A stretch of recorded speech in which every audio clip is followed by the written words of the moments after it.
にてお願い申し上げます。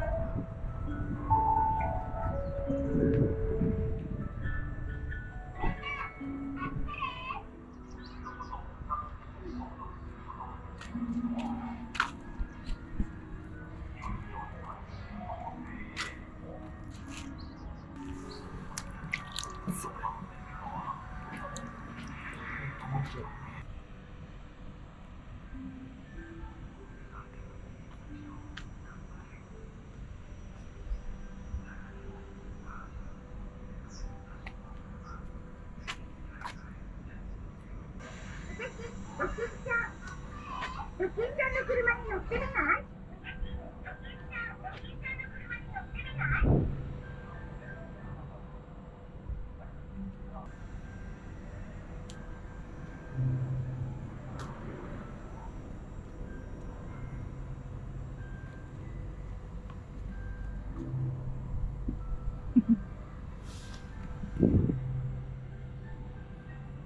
みんな集まれ！僕、アンパンマンカーに乗ってみませんか？速くて楽しいよ。俺様、バイキンマン。いいわよ。バイキンマン様のお通りだい。こんな楽しいもの、他にはないぞ。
綺麗に揃ってるね。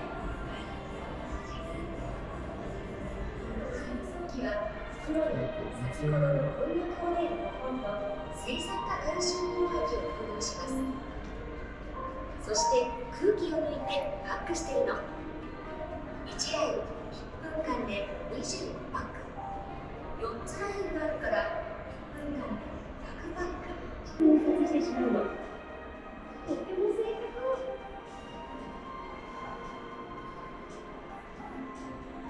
そしてカップの形に合わせて余分なフィルムをカット。ほら、お店でよく見かけるゼリーのカップが出てきましたよ。ほんとだ。